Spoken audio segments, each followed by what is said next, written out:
하나님의 말씀 히브리서 4장 12절입니다. 히브리서 4장 12절.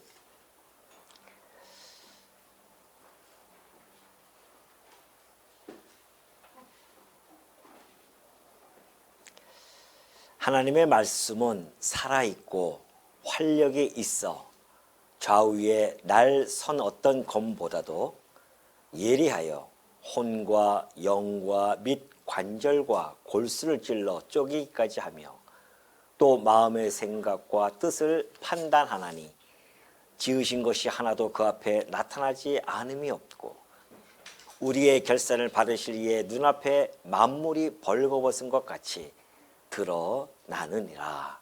13절까지 우선 봉독해 드렸습니다. 교회의 표지를 들라고 하면 그것은 바로 말씀입니다.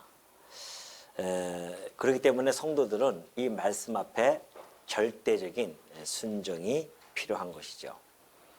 사실 많은 사람들이 이 말씀 앞에 섰을 때에 순종치 않는 자들이 많이 있습니다.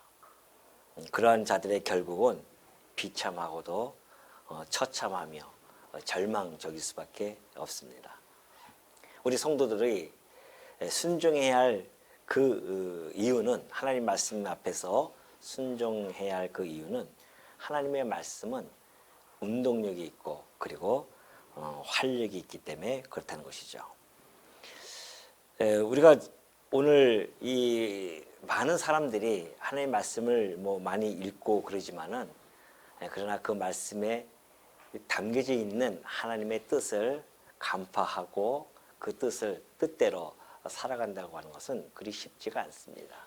이것은 우리 인간의 힘으로 되어질 것이 아니라 하나님이 보내신 성령으로만이 그것이 가능함을 우리는 살아오면서 수많이 우리는 경험을 하게 되어집니다.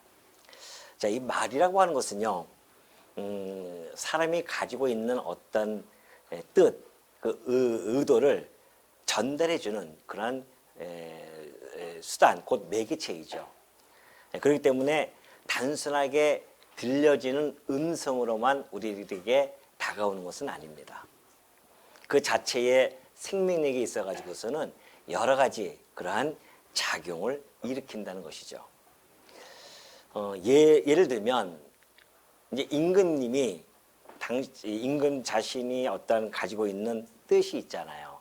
그 뜻을 갖다가 신하들에게 말로 전달해 줍니다. 그러면 신하들은 그 말을 듣고 어떠한 정책들을 수립하게 되어지죠. 그 정책이 수립되어지면 실행에 옮기게 되어집니다. 이렇듯이 이 말이라고 하는 이 매개체는 임금의 뜻을 전달해 주는 것과 동시에 그 뜻이 이루어지는 그러한 생명력을 가지고 있다는 겁니다. 그럼 우리 인간들은 그 임금이라고 해서, 어명이라고 해서 그것이 온전히 다 이루어지지는 않거든요. 또는 임금의 뜻이 그대로 다 정책에 반영되어지지도 않습니다. 그러나 하나님은요, 당신이 정하신 그 뜻은, 그리고 당신이 계획하신 모든 의도들은 하나도 남김없이 다 이루어지는 놀라운 능력을 발휘합니다. 왜 그러냐 하면 하나님은 신실하실 뿐만이 아니라 그것을 이루실 수 있는 능력도 가지고 계시기 때문에 그렇다는 것이죠. 아니, 인간들이 전하는 그 말조차도 그러한 조그만 그 생명력이 있는데 하나님이야 어찌하겠습니까?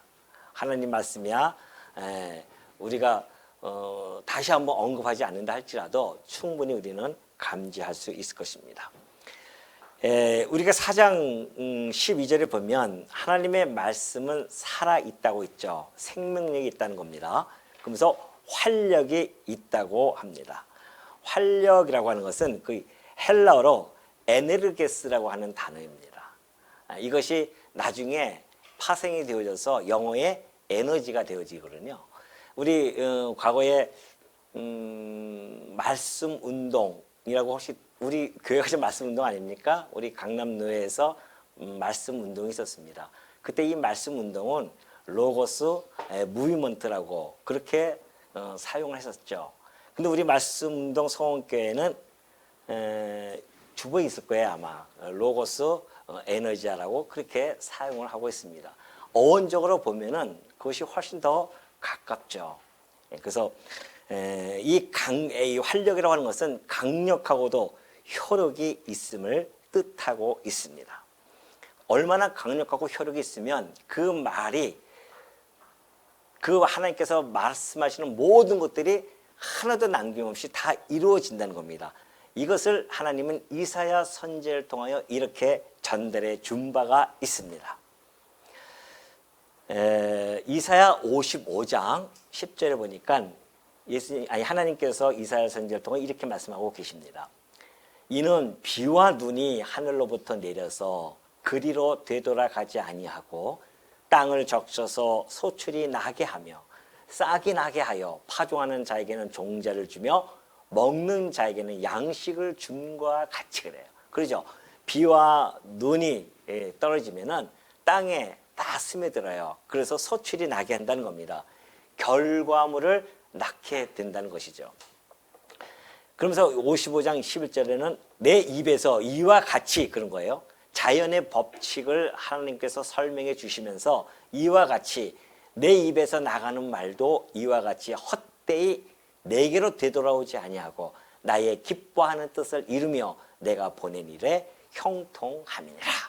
하나님의 말씀, 당신이 기뻐하는 뜻, 이것을 하나님이 말씀하시면 이것이 되돌아와서 공중에서 흩어지거나 땅에서 없어지는 것이 아니라 반드시 역사적으로 이루어진다는 것을 하나님께서 이사야 선지자를 통하여 선포해 준 바가 있습니다. 하나님의 이 뜻이라고 하는 것은 그러죠. 우리가 역사 속에서 보면은 너무나 잘 알고 있습니다. 자, 이게 이제 하나님께서 창조를 하시죠. 이 땅에 창조하시고 마지막 역사의 종말을 하나님께서는 이미 계획하신 바가 있습니다. 많은 사람들은 역사가 무궁무진하게 그냥 흘러갈 것으로 착각하고 있지만은 아니에요. 반드시 하나님께서는 이 땅에 창조하시면서 마지막 종말도 구하셨습니다. 그러니까 그 종말의 시기는 우리는 알 수 없지만 반드시 온다는 것이죠. 이것이 하나님이 정하신 뜻이었어요. 그 뜻 가운데는 하나님의 이 기쁘신 뜻 가운데는 인간들이 불의함으로 이 땅에서 이 멸망 가운데 처할 것을 잘 알고 계셨기 때문에 하나님께서는 당신의 아들을 통하여 그 불의한 자들을 거룩하고 의롭게 만드시려는 계획을 세우셨다는 겁니다. 아직 이 땅을 만드시기도 전에. 하나님은 전지전능하시기 때문에 다 아시잖아요. 또 그뿐만 아니라 하나님은 당신의 능력으로 그 모든 일들을 진행해 가신단 말입니다. 그래서 하나님의 아들을 이 땅에 보내실 것을 이미 뜻을 세우셨어요. 그러니까 예수 그리스도를 통하여서 하나님의 아들을 통하여 우리를 거룩하고 흠이 없게. 그러기 위해서 하나님께서는 선지자들을 불러서 말씀을 해줬어요. 이것이 바로 구약의 내용입니다. 약속을 해줬다는 거예요. 언약을 했다는 겁니다. 뭘? 내가 내 아들을 이 땅에 보내서 너희를 구원해 주겠다라는 그러한 것을 말씀해 줬죠. 그래서 구약의 내용은 오실 메시아를 증언한 내용이다라고 예수님이 오셔서 직접 말씀한 것입니다. 너희들이 이 구약을 살펴보는데 생명을 얻고자 영원한 생명을 얻고자 구약을 보는데 이 구약 내용이 곧 내게 대하여 증언한 것이야. 우리 하나님 주님께서 오셔서 해석의 틀을 만들어 놨기 때문에 우리는 구약을 살펴보면서 예수 그리스도를 발견하는 것이죠. 그것이 여러 가지 장르가 물론 있습니다. 율법이라든가 역사라든가 또는 시라든가 예언이라고 하는 네 가지 장르로 되어진 이 구약의 내용이 전부가 메시아에 대한 약속이었다는 겁니다. 하나님께서 그걸 약속해 줬어요. 그리고 나서 2000년 전에 정말 하나님의 아들이 이 땅에 오셨단 말입니다. 그래서 그 오신 그리스도를 증언한 내용이 신약입니다. 그래서 이것을 우리는 성취라고 그렇게 이야기하죠. 언약하시더니만 정말 하나님께서는 그걸 이루어 주셨다. 이것이 성경의 신구약의 구조입니다. 그럼 하나님께서 왜 이렇게 주셨는가? 우리는 하나님을 눈으로 볼 수가 없잖아요. 만질 수도 없단 말입니다. 하나님의 살아계심에 대한 신존재 증명은 이것처럼 확실한 것이 없어요. 이 땅에. 하나님이 말씀하시고 그 말씀이 실제적으로 역사 속에서 이루어진다는 것처럼 하나님의 살아계심에 대한 더 확실한 증거가 어디 있겠냐 말이죠. 하나님이 이걸 이용하신 겁니다. 우리 인간들에게. 그래서 역사가 필요했던 거예요. 그 하나님께서 이스라엘 역사도 마찬가지 아닙니까? 아브라함을 불러서 내가 너에게 하늘의 별처럼 자손이 많게 해주고 이 가나안 땅, 내가 너를 불러온 이 가나안 땅을 너에게 후손들에게 줄 것이며 왕을 세워서 나라를 다스리게 해주겠다 했던 그 나라에 대한 언약이 있었단 말입니다. 근데 정말 이루어졌잖아요.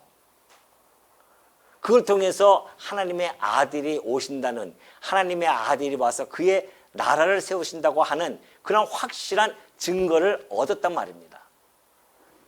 이때 당시에. 이제 히브리서 11장 가면은 그것을 바라보면서 믿음으로 살아왔던 믿음의 선진들을 하나하나 다뤄주는데요. 너무너무 멋있죠. 그러니까 하나님께서는 그런 약속, 말하신 대로 자기의 기쁘신 뜻을 말씀한 대로 그대로 이루어진다. 그래서 하나님은 살아 존재하고 계심이 우리들에게 증명이 되어집니다. 저도 하나님이 살아계심을 믿는데 이것 때문에 믿는 겁니다. 제가 한때는 말씀드렸잖아요. 하나님이 보고 싶어가지고서는 그렇게 기도를 했어요. 중학교 때 제일 친한 녀석하고 이 녀석이 중학교 그 우리 학생부 회장이에요. 저는 총무였고 그래가지고서는 둘이서 야 하나님 한번 보여달라고 기도해보자. 그래서 열심히 기도했어요. 어느 때까지 안 보여주시면 나는 하나님 우리 안 믿겠습니다. 그렇게 했단 말이죠. 그래서 진짜 그래서 한 달 동안 열심히 기도했는데 지하에 가지고 그것도 교회당 큰 교회당이니까 밑에 지하가 있거든요. 기도실에 가서 막 기도했었어요. 근데 중학교 때 얼마나 무섭습니까? 막 뒤에서 쭈삣쭈삣 타잖아요. 그래도 막 소리 지르면서 막 옛날에 또 우리 그런 통성기도 하던 또 그런 실력은 있어가지고 막 기도했었어요. 그 마지막 날 딱 보니까는 하나님의 안 보이시는 거예요. 그래서 그 친구는 그 이후로 떠났어요. 교회를 떠나버렸습니다. 저는 왜 못 떠났냐고 저때 한번 말씀드렸죠. 저는 아버지가 장로님이라 떠나면 맞아 죽잖아요. 교회만 빠져도 아버지가 널 놔 해서 왜 교회 빠졌냐고 해서 그때 혼냈고 그랬거든요. 그것도 무슨 띠로? 가죽 띠로. 힘이 그때는 좀 아프셔가지고서는 힘이 없는데 그 자식이 신앙에서 떠날까봐 늘 그거 기도하시면서 그 힘없는 매질로도 그 자식을 신앙 안에서 키우고 싶어하는 그 마음이 계셨단 말이죠. 그 기도가 지금 결실을 맺어서 제가 이렇게 목회하고 있지 않습니까? 근데 그 지금 여전히 하나님을 부인하고 있어요. 한 몇 년에 한 번씩 보면은 그 얘기를 해요. 왜 하나님 지금 어리냐 뭐 이러면서. 근데 저는 그때 당시에 그렇게라도 있었는데 나중에 알고 보니까 이거예요. 아, 하나님은 눈으로 보이는 분이 아니었구나. 그분은 우리에게 살아 존재하고 계심을 이러한 방식을 통하여서 설명해 주었구나. 그래서 제가 그때부터 믿기 시작한 거죠. 그럼 그 하나님 도대체 어떤 분이신가? 딱 봤더니만 바로 누구예요? 예수 그리스도 그의 아들을 통해서 하나님이 어떠한 분인지 너무도 선명하게 드러난단 말입니다. 그래서 우리는 더 이상 저는 하나님을 보여달라고 얘기하지 않습니다. 왜? 하나님의 아들 예수 그리스도를 말씀을 통하여 보았기 때문에 아들을 본 자는 누굴 보았어요? 아버지를 보았느니라. 왜?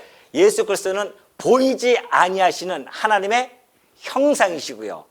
그 영광의 광채로 오셨기 때문에 그렇습니다. 그러니 우리가 예수 그리스도를 이 안에서 말씀을 통해서 접하는데 뭐하러 하나님 또 보여달라고 합니까? 너무 생생하게 하나님이 살아 움직여 가시는 그 모습을 우리가 지금 확인하고 또 확인하고 있는데요. 그래서 하나님의 말씀은 살아있고 활력이 있다는 뜻이 바로 이런 이야기입니다. 그러면서 또 하나는 그러한 운동력만 있는 것이 아닙니다. 더 나아가서는 통찰력을 가지고 계십니다. 그것이 바로 12절 이제 중간부터 나옵니다. 좌우에 날선 어떤 검보다도 예리하여 그래요. 그때 당시에요. 제사장들이 칼날을 가지셨습니다. 양날의 검을 가지셨어요. 칼을. 왜냐하면 제사를 지내잖아요. 제사를 지내면 매일매일 소 잡고 양 잡고 할 거 아닙니까? 칼 갖다가 이것이 무디면 안 된단 말입니다. 그래서 아주 날선 검을 늘 만들어 놓고 있어야 돼요. 그래서 그 제사를 딱 지내면 각을 뜨고 관절과 골수를 찔러 쪼개버린단 말입니다. 왜? 그 제물의 그 짐승을 가져온 자가 그 짐승에게 손을 얹고 이 죄를 전가시킨단 말이죠. 내가 오늘 이러한 죄를 졌습니다. 이 죄 때문에 내가 죽을 수밖에 없는데 하나님 이 짐승을 통하여 내 죄를 대신해서 이 짐승이 죽게 해 주옵소서. 그래서 와서 죄를 전가시킨단 말이죠. 안수해 가지고서는. 그래서 짐승을 심판을 하는 겁니다. 그래서 그 짐승을 가져온 자는 살아나는 거고요. 이것이 장차 어린 양으로 오셔서 심판을 받아서 우리 주님께서 우리 대신 죽으시고 우리가 살아날 것을 구약시대 때에 계속해서 약속을 해준 거란 말입니다. 이렇게 하듯이 내가 내 아들을 보내서 이렇게 할 거야. 이것이 제사 제도 아니었습니까? 제사였단 말이죠. 그것이. 그러니 좌우의 날선 검으로 그 짐승을 잘라서 다 드러내서 그 심판을 했듯이 우리 주님 하나님의 말씀은요. 그런 검과는 비교할 수 없다는 겁니다. 인간의 육뿐만 아니라 영혼까지도 탈탈 어떻게 해요? 털립니다. 그것이 바로 뒤에 나온 거예요. 혼과 얼마나 검보다 예리해서 혼과 영과 및 관절과 골수를 찔러 쪼개기까지 하며 또 마음의 생각과 뜻을 판단하신다는 겁니다. 인간이 말씀 앞에 딱 서면은 우리의 영혼 그리고 우리의 육 모든 죄악 덩어리가 다 드러납니다. 감출 수가 없다는 거예요. 우리의 마음과 생각을 다 아시는데요. 어떻게 그걸 찔러 쪼개는데 그러면서 지으신 것이 하나도 그 앞에 나타나지 않음이 없고 우리의 결산을 받으실 이의 눈앞에 만물이 벌거 벗은 것 같이 다 드러나느니라. 하나님의 이 말씀은요. 인간의 이 영육을 완전히 심판하시는 그러한 가공할 파괴력을 가지고 있는 말씀입니다. 그러니 만약에 이 말씀 앞에서 불순종하는 모든 자들의 그 행위가 어떻게 이 불꽃 같은 하나님의 말씀 앞에서 다 드러나지 않을 수 있겠냐 말이죠. 그러니 여러분 이 성경이라고 하는 것이 이 성경이 우리에게 이 지상에 남겨진 것은 어떠한 자들에게는 최고의 축복이 되어지지만 어떠한 자들에게는 최악의 저주가 되어집니다. 이 말씀 앞에서 순종하는 자는 최고의 축복을 받지만 불순종하는 자들에게는 최악의 이 저주 아래 놓여진단 말입니다. 그래서 두려운 거예요. 말씀이라는 것이. 그러니 여러분 하나님 앞에서는요. 우리의 위선 또는 하나님 우리가 속이고 우리 인간을 속일 수 있어요? 여러분 제가 겉으로만 봐도 얼마나 의인처럼 생겼습니까? 그렇지 않습니다. 저는 그래서 하나님 앞에 너무너무 감사해요. 내 집사람에게도 들키지 않았던 그 은밀한 죄, 내밀한 내 죄들이 있어요. 그 누구도 알 수 없는 그 죄마저도 하나님 앞에 가면은 낱낱이 다 드러난단 말입니다. 그래서 저는 오히려 훨씬 홀가분해집니다. 왜? 나의 이 모든 죄악을 털어놓을 수 있는 아버지가 계시니까. 그래서 저는 그것이 기뻐요. 내 가까운 사람에게도 미처 얘기할 수 없는 것들을 나는 우리 하나님 앞에 가서 다 얘기한단 말입니다. 하나님, 제가 이런 죄를 졌습니다. 그래서 하나님 앞에 용서를 받는 이런 이 축복의 자리에 제가 있다는 것이 얼마나 감사한지 모르죠. 그 로마 가톨릭 같은 경우에는 신부한테 그걸 다 고백하잖아요. 이런 어리석음이 없습니까? 그 쇳덩어리한테 가서 쇳덩어리가 가서 뭘 고백합니까? 하나님께서 직접 오라고 그 길을 열어주셨는데,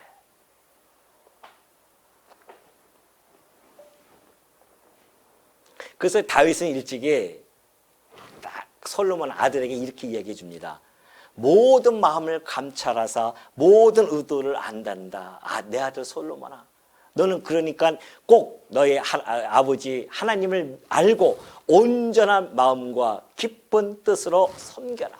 왜냐하면 그는 너의 모든 마음을 감찰하실 뿐만이 아니라 모든 의도도 아신다는 거죠. 그러면서 시편에서 이렇게 다윗은 이야기한 겁니다. 여호와여, 주께서 나를 살펴보셨으므로 나를 아시나이다. 주께서 내가 앉고 일어섬을 아시고 멀리서도 나의 생각을 밝히 아시오며 나의 모든 길과 내가 눕는 것을 살펴보셨으므로 나의 모든 행위를 익히 아시오니 여호와여, 내 혀의 말을 알지 못하는 것이 하나도 없으시나이다. 하나님이 그런 분이십니다. 어리 하나님 앞에 속일 수가 있겠습니까? 인간은 속일 수 있어요. 인간의 그 한자도 안 되는 이 마음속을 인간들은 모른단 말입니다. 드러내주지 않으면. 그런데 하나님은 우리의 행위를 익히 아시고 다 살펴보시고 밝히 아시고 뿐만이 아니라 하나도 없으시다는 겁니다. 모르시는 것이. 그런 하나님 앞에서 뭘 감출 게 있겠어요? 그러니 보십시오. 무서운 말씀이 13절 후반에 나타납니다. 그 앞에 나타나지 않음이 없고 우리의 결산을 받으실 이의 눈앞에 그래요. 하나님 우리의 결산을 받아요. 우리 삶의 결산을 받는단 말입니다. 왜? 하나님이 우리를 만드셔서 이 땅에 보내셨는데 그 만든 자가 다 결산할 거 아닙니까? 어떻게 살아왔는지를. 그러니 여러분, 그 결산을 하러 갈 때에 서는 그 심판대 앞에 서야 할 인간들의 그 모습은 어떻겠습니까? 평생을 하나님께서 그 심판대 앞에 가면 그가 살아왔던 그 모든 삶이 주마등처럼 쫙 흘러갑니다. 하나님 앞에서 쫙 흘러가요. 어떻게 살아왔는지. 그 어떤 사람들은 저는 죄를 한 번도 안 졌습니다. 감옥에 한 번도 안 갔습니다. 그런데 뒤에 따라오는 게 이 내면에 있는 죄악성들이 막 시기, 질투, 미움 이런 것들이 막 꿈틀거리면서 막 쫓아오기 시작합니다. 부끄러워서 우리는 아마 쓰지도 못할 겁니다. 우리가 살아온 삶을 만약에 필름으로 돌아간다고 한다면 어떻게 부끄러워서 하나님 앞에 쓸 수 있겠어요? 그 얘기입니다. 그러니 하나님 말씀 앞에 쓰면은 죄가 드러날 수밖에 없어요.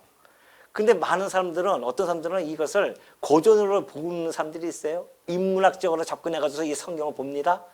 그래서 뭐 비교 종교학 이런 학자들도 봅니다. 그래서 성경을 보면서 자기의 죄를 깨닫는 것이 아니라 뭐 그냥 거기에 대해서 뭐 이것은 어떻고 저떻고 이렇게만 설명해 나간단 말입니다. 그러니 이 말씀 앞에서 내 죄를 깨닫는 것은 아무나 깨닫는 것이 아닙니다. 이미 이때에 하나님께서 정하신 그 자들, 성령으로만이 이것을 깨달을 수 있는데 하나님의 영을 받은 자만이 이 말씀 앞에 가서 내가 죄인임을 깨닫게 되어지고 내 벌거벗은 모습이 다 드러나게 되어진단 말입니다. 그럼 어떻게 하겠어요? 만약에 히브리서 4장 13절로 끝나버리면 우리는 완전히 좌절입니다. 근데 놀랍게도 14절이 우리들에게 펼쳐진다는 것이 얼마나 커다란 복음인지 몰라요. 볼까요? 그러므로 우리에게 큰 대제사장이 계시니 승천하시니 곧 하나님의 아들 예수시라. 우리가 믿는 도리를 굳게 잡을지어다. 우리에게 드디어 그걸 피할 수 있는 길을 하나님이 이 히브리서 기자가 보여줍니다. 우리에게 뭐가 있어요? 큰 대제사장이 계신다는 겁니다. 이것이 이제 히브리서 큰 단락으로 봤을 때 세 번째 단락이에요. 자, 첫 번째 단락은 그랬었죠. 자, 예수 그리스도는 유대인들이 그렇게 숭배했던 그런 천사, 이 천사보다도 우월하신 분임을 첫 번째 단락에서 이야기했습니다. 그러니 너희들 이 천사는 예수 그리스도의 종이다. 그리고 구원받은 자들을 섬기는 자들이지 너희들이 숭배할 자들이 아님을 밝혀줬어요. 두 번째는 모세에서 씁니다. 유대인들이 이스라엘 백성들이 가장 존경하는 그 민족의 지도자 모세였어요. 그런데 그 모세는 이스라엘 집의 사환일 뿐이다. 그러나 우리 주님은 그 하나님 나라의 집을 직접 지으실 뿐만이 아니라 그 집을 다스리는 분이야. 그러니 천사보다도 우월하시고 모세보다도 우월한 그리스도다. 이것이 지금 3장까지 흘러내려왔던 그런 전개되어지는 그런 내용이었단 말입니다. 이제 4장 14절부터는 세 번째예요. 자, 이들이 그렇게 존경에 맞이 아니하는 대제사장 아론, 이 아론의 대제사장보다도 더욱 탁월하신 분이시다. 이걸 이제 설명해 가기 시작한 겁니다. 그래서 큰 대제사장이 나온 거예요. 우리에게 큰 대제사장이 계시다. 아론은 레위 계통이거든요. 하나님께서 레위 계통을 통해서만 제사장직을 수여해 주셨어요. 그러니 이 레위 계통의 이 대제사장보다도 예수 그리스도의 대제사장은 비교할 수 없어요. 크게 세 가지로 나눠집니다. 이것이 바로 14절에 나타나는데, 첫 번째가 큰 대제사장이 계신다고 해요. 큰이라고 하는 것은 위대하다, 그런 뜻이잖아요. 탁월하다. 그러니까 레위 계통의 제사장과는 비교할 수 없는 대제사장이시다. 그 내용은 앞으로 계속해서 전개됩니다. 6장 7장까지. 그때 제가 설명해 드릴게요. 두 번째는 승천하시니, 그래요. 여기서 승천이라고 하는 것은 단지 예수님이 죽으셨다가 부활하고 승천하는 그런 내용으로 끝나는 것이 아닙니다. 승천하는 뜻은 하나님 보좌에 나아갔다는 것입니다. 하나님 보좌 우편에 계시려고 지금 올라가신 거예요. 더 나아가서는 하늘의 성소가 있어요. 이스라엘 백성들에게 하나님께서 성막을 지라고 하는 것은 하늘의 성소의 모형에 섰습니다. 실체가 하늘에서 지어지는 성소예요. 그 실체에 예수님께서 올라가신 거예요. 하늘의 성소에. 하나님 계시는 그 하늘의 성소에 올라가셔서 당신의 백성들을 위하여 대연해 주고 있다는 겁니다. 그러기 위해서 승천하셨다는 거예요. 이것이 바로 요한일서에 잘 설명이 되어져 있습니다. 나의 자녀들아, 내가 이것을 너희에게 쓰면 너희로 죄를 범하지 않게 하렵니다. 만일 누가 죄를 범하여도 하나님 아버지 앞에서 우리에게 대언자가 있으니 곧 의로우신 예수 그리스도시니라. 우리가 이 말씀을 내가 너에게 쓰는데, 이 말씀을 보면서 죄를 범하지 않게 쓰는 건데, 근데 우리 인간이 죄를 안 범할 수 있어요? 그러니 만약에 누가 죄를 범하면 그래도 너무나 실망하고 자제하지 마라. 우리 아버지 앞에서는 우리에게 대언자가 있다는 겁니다. 중보자가 있다는 거예요. 그분이 곧 의로우신 예수 그리스도라는 겁니다. 야, 이제 잘 됐다. 이제 내 마음대로 죄를 범해도 상관이 없겠구나. 이것을 깨닫는 자가 어떻게 그런 마음이 들겠습니까? 그저 가슴을 치면서 그 하나님의 그 크신 은혜 앞에 무릎을 꿇을 수밖에 없지 않겠습니까? 아니, 우리를 대언자가 되기 위해서 하늘의 성소에서 우리의 정죄를 당함을 막아주시는 거예요. 우리가 정죄 당할 때에 우리 주님께서 옆에서 아버지요, 저는 내가 대신 정죄를 받은 자입니다. 우리 주님께서 대언해 주십니다. 그래서 우리에게 정죄를 안 해요. 그래서 그리스도 안에 있는 자들은 더 이상 정죄함이 없다는 겁니다. 그래서 정죄함을 받지 않는다고 하는 것은 사망 가운데 처하지 않는다는 뜻입니다. 그러니 여러분, 심판대에서도 우리가 얼마나 담대하게 쓸 수 있겠습니까? 누구 때문에? 우리 주 예수 그리스도께서 우리의 대언자가 되어주셔서 내가 심판대 앞에 섰을 때에 내 하는 행동은 뭐예요? 너 이쪽으로 가야겠다, 지옥으로 가야겠다 했는데 대언자인 우리 주님께서 아닙니다. 얘는 내가 대신해요 십자가에서 죽은 자입니다. 그것을 믿는 자입니다. 그래서 그 믿음으로 말미암아 우리는 이쪽 양쪽으로 옮긴 바가 되어져서 하나님 나라에 가는 것이에요. 예수 그리스도 외에는, 그래서 우리가 갈 데가 없다니까요. 이걸 지금 이 히브리서 기자가 이야기하는 겁니다. 그러니 어떻게 해요? 곧 하나님의 아들 예수라는 겁니다. 이 대제사장은 누구예요? 하나님의 아들이에요. 하나님의 아들이라는 것은 곧 신성을 가지신 분이십니다. 하나님과 동일 본질을 가지고 계신 분이에요. 그러니 비교할 수 있겠습니까? 비교할 수 없다는 거죠. 그러한 우리 주님이 계시니 어떻게 하라? 우리가 믿는 도리를 굳게 잡아라.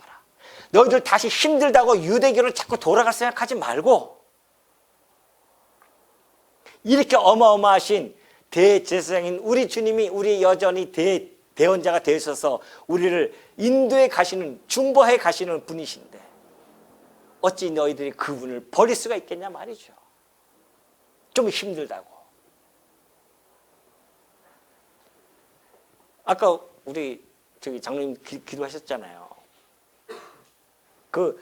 우리가 받는 이 세상에서의 그 징계, 고난은 우리가 받을 영광과는 비교할 수가 없습니다. 그러니까 우리가 그 영광을 바라보면서 이 땅에 견뎌내고 있는 겁니다. 그러면서 하나님의 아들이죠. 하나님의 아들로서 하나님의 아들 예수시라. 그러니 우리가 믿는 도리를 어떻게 해라? 굳게 잡을지어다. 그러니 여러분들 믿는 도리가 뭡니까? 십자가의 도 아니겠어요? 우리를 대신해서 죽으심으로 우리의 구속주가 되셨고 우리는 그를 믿음으로 말미암아 어떻게 됐다? 우리는 하나님의 자녀가 되어지는 것. 그래서 우리가 찬송가도 그거 있지 않습니까? 십자가 튼튼히 붙잡고 날마다 이기며 나아가세. 십자가를 붙드는 자들만이 이 세상의 그 어떤 수고로움도 고난도 견뎌내고 이겨나갈 수 있다는 거죠. 그래서 히브리서 기자는 다시 한번 힘주어 이야기하는 겁니다. 어떠한 상황에 처한다 할지라도 오로지 우리의 주이신 예수 그리스도만을 붙잡고 너희들이 이 땅을 견뎌내야 된다는 것입니다.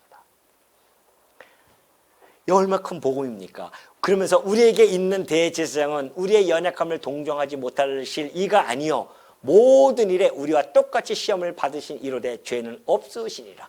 그 예수님은 이 땅에 비의 신분으로 오셨어요. 육신을 입고 성육신을 하셨단 말입니다. 하나님의 아들의 신성을 가지고 계셨지만은 육신을 몸을 입고 이 땅에 오셨어요. 그렇기 때문에 그분은 원래 죄가 없습니다. 죄성이. 우리는 다 아담의 후손이죠. 죄성이 있어요. 그러나 우리 예수님께서는 성령으로 잉태가 되어졌기 때문에 죄성이 없으신 겁니다. 그러니까 많은 사람들이 조롱하잖아요. 동정녀 마리아가 탄생했다. 동정녀 마리아의 몸을 통해서 탄생했다. 처녀가 아기 잉태했다. 아이고 저 무식한 종교들 이렇게 우리를 조롱한단 말입니다. 그게 무슨 의미인지도 모르고 예수님이 만약에 우리처럼 우리의 이 인간의 씨로 이 땅에 오시면 우리를 구원해 줄 수 있는 자격 요건이 안 됩니다. 죄인이 어떻게 죄인의 죄를 대신 짊어질 수가 있겠어요? 안 되는 거예요.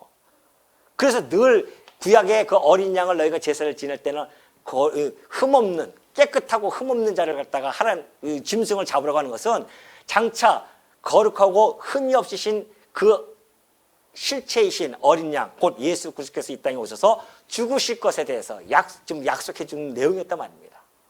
그러니 여러분 예수님이 이 땅에 천의 몸을 입고 이 땅에 오실 수밖에 없는 이유가 바로 거기에 있는 거죠. 그래서 그분이 오셨어요. 육신의 몸을 입고 오셨습니다. 그러나 여전히 육신을 가지고 있기 때문에 우리와 동일한 시험을 받으십니다. 때는 배도 고프시고 때로는 그래가지고 예수님 오시니까 마귀들이 아주 집중 포화를 하잖아요. 마귀가 3번씩이나 그냥 시험을 했는데 그 말씀을 다 이겨냅니다. 왜? 첫 아담은 완전히 패배해버렸어요. 한 칼에 한마디 그냥 패배해버렸습니다. 인간의 연약함이 거기에서 노출된 겁니다. 인간은요 마귀의 시험에 백발백중 다 넘어지게 되어져 있어요. 근데 하나님 아들만이 하나님의 말씀으로 그걸 이겨냈습니다. 승리했어요. 그러면서 하시는 말씀이 그래서 우리에게 걱정하지 마라. 담대하라 너희들은. 우리가 이 마귀 앞에서 어떻게 담대할 수 있습니까? 아니야, 내가 세상을 향해 이겼어. 이미 승리의 깃발을 내가 꽂아놨으니까 걱정하지 마라. 이것이 우리 주님이 우리들에게 남겨주신 말씀이란 말입니다. 때로는 우리가 가다가 쓰러지고 엎어질 때가 있어요. 걱정하지 마십시오. 우리는 그리스도 안에 있는 자들이기 때문에 엎어진다 할지라도 다시 우리는 독수리처럼 새 힘을 얻어서 날개치듯이 올라갈 수 있는 자들입니다. 하나님의 자녀가 바로 그러한 특권을 누리는 겁니다. 죄가 없으세요. 모든 걸 다 이겨냅니다. 모든 시험을. 때로는 고향에 갔는데 고향 사람으로부터 배척을 당하지 않나. 가족으로부터 또 때로는 조롱도 받고, 또는 가난한 속에 처하기도 하고, 또 어떤 자들은 와가지고 막 그냥 왕으로 옹립하려고, 이 땅에 지상에 왕으로 옹립하려고 하기도 하고, 예수님은 또 애매한 고난을 받기도 하시고, 이런 모든 시험을 받으신 분이었다는 것이죠. 그럼에도 불구하고 그것을 넉넉히 이기셨어요. 우리가 똑같이 시험을 받았지만 이기셔서 죄가 없으신 분이시다. 그러니 우리의 연약함을 누구보다도 잘 알고 계십니다. 우리 주님께서는 직접 몸을 입고 이 땅에 오셨기 때문에 알아요. 그러니까 우리의 연약함을 우리 주님께 얘기하면 주님이 안다. 나도 육신의 몸을 입고 이 땅에 오지 않았었느냐. 너의 연약함을 안다는 것이죠. 그래서 우리를 더욱 어떻게 해요? 가엾게 여겨주신다는 겁니다. 우리를 동정해 주셔요. 그렇기 때문에 성도들이 오로지 예수 그리스도만을 신뢰하고 붙잡아야 할 이유가 바로 거기에 있습니다. 우리를 잘 알고 계시니까. 그러면서 마지막, 그러므로 우리는 긍휼하심을 받고 때를 따라 돕는 은혜를 얻기 위하여 은혜의 보좌 앞에 담대히 나아갈 것이니라. 그러니까 누구에게 나아가라? 은혜의 보좌 앞에 담대히 나아가라. 왜? 긍휼함과 때를 따라 돕는 은혜를 얻기 위해서. 여러분이 지금 왜 범죄하지 않고 그나마 이렇게 버틸 수 있는지 아십니까? 때를 따라 돕는 은혜가 있기 때문에 그렇습니다. 하나님의 은혜가 우리를 걷어가 버리시면, 내게서 하나님의 은혜가 걷어가 버리시면요, 우리는 그냥 아이고 내가 어떻게 말할 수 있겠습니까? 저 흙탕물처럼, 그 흙탕물이랑 더러운 것들이 다 나오듯이 우리도 날마다 그 흙탕물 속에서 살아가는 그런 존재입니다. 그나마 우리가 그것이 수면의 밑으로 가라앉아 있는 이유는 때를 따라 돕는 은혜가 우리를 붙잡아주고 있기 때문에 그것이 가능하다는 거 아니겠어요? 그러니 어떻게 우리가 긍휼하심을 하나님께, 아버지께, 우리 주님께 구하지 아니할 수 있겠냐 말이죠. 더군다나 은혜의 보좌 앞에 나아갈 수 있도록 해주셨는데요. 여러분, 자 이렇게 보십시오. 이게 성소입니다. 성소, 지성소예요. 지성소에 법궤가 있습니다. 그죠? 시은소가 있죠. 시은소가. 속죄소라고 해가지고서는 여기다가 1년에 한 번 대제사장이, 여기는 아무 때나 들어가는 곳이 아니에요. 딱 1년에 한 번 7월 10일 날 대속죄일 날 여기에 가야 됩니다. 짐승의 피를 가지고 대제사장이, 여기는 휘장으로 가려져 있어요. 이건 성소죠. 여기 떡상, 여기는 이제 촛대가 있고요. 여기 향단이 있습니다. 그럼 이리로 들어가요. 들어가면 여기를 통과해야 됩니다. 그래야 하나님이 임재하고 계시는 그곳에 가서 짐승의 피를 가지고 제사를 드리면 하나님께서 이걸 제사를 받아주시면, 대제사장은 밑에 옷이 딸랑딸랑거리잖아요. 그래서 저는 살아서 나옵니다. 그러면서 또 소리가 들리면 밖에서는 막 소리 지르고 하나님께 은혜의 영광을 찬송하는 거죠. 우리의 죄를 용서해 줬다고. 이것이 구약의 제사였었는데 아무나 못 들어가요. 여기는 대제사장뿐이 못 들어간단 말입니다. 근데 이게 웬일입니까? 예수님이 십자가에서 죽으실 때에 이 휘장이 위에서부터 아래로 쫙 갈라집니다. 그 무슨 뜻이에요? 이제는 이 성소의 하나님 앞에, 이 은혜의 보좌 앞에 어떻게 해요? 담대히 나아갈 수 있는 길을 열어주신 겁니다. 우리 주님께서. 구약 백성들은요, 얼마나 두려운 것인지 아십니까? 그러니까 두려워요. 그러니까 하나님께서 시내산에 임재할 때 두려우니까 떨면서 막, 아이고 모세요, 당신이 가서 얘기 듣고 우리에게 전해 주십시오. 우리는 도저히 들을 수가 없습니다. 너무 무서우니까. 하나님이 임재하는 그 보좌는 그 구약 백성들에게는 두려움과 떨림의 장소란 말입니다. 그러나 오늘 신약 백성들에게는 예수 그리스도를 통하여 그 하나님의 보좌가 무슨 보좌예요? 두렵고 떨림의 보좌가 아니라 기쁘고 즐거운 은혜의 보좌가 되어져서 우리는 그 은혜의 보좌 앞에 담대히 나아갈 수 있게 되어진 겁니다. 그러니 그 은혜의 보좌 앞에 나가신 분들이 하나님이 주시는 그 긍휼과 그 때를 따라 주시는 은혜를 어찌 구하지 아니할 수 있겠냐 말이죠. 구하기만 하면 주실 텐데. 이것이 바로 히브리서 기자가 이들을 향해서 외쳤던 그 말씀입니다. 그러니 어떻게 하라? 결론은? 어떻게 해요? 한번 크게 다 같이 해보세요. 자, 어떻게 해요? 다들 참 난감하죠, 이럴 때가. 도대체 저 목사가 뭘 얘기하는 거야, 도대체. 거기 있잖아요. 우리가 믿는 도리를 굳게 잡을지어다.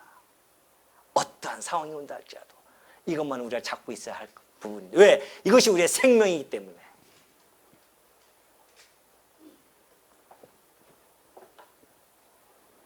이것이 바로 은혜의 보좌 앞에 나가게 해주신 대제사장이신 우리 예수 그리스도.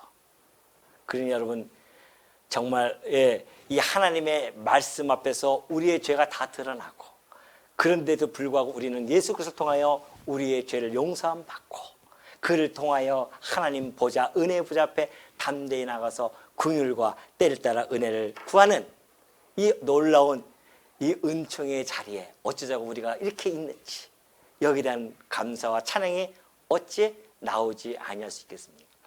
오늘도 여러분 이 말씀 속에서 우리 성원교회 성도님들이 정말 하나님 예수 그리스도 통하여 주신 이 은혜의 이 보좌에 여러분들이 담대히 나가셔서 긍휼과 은혜를 때를 따라 주시는 그 은혜를 마음껏 구하시는 주의 종들 되어지시기를 당부드립니다.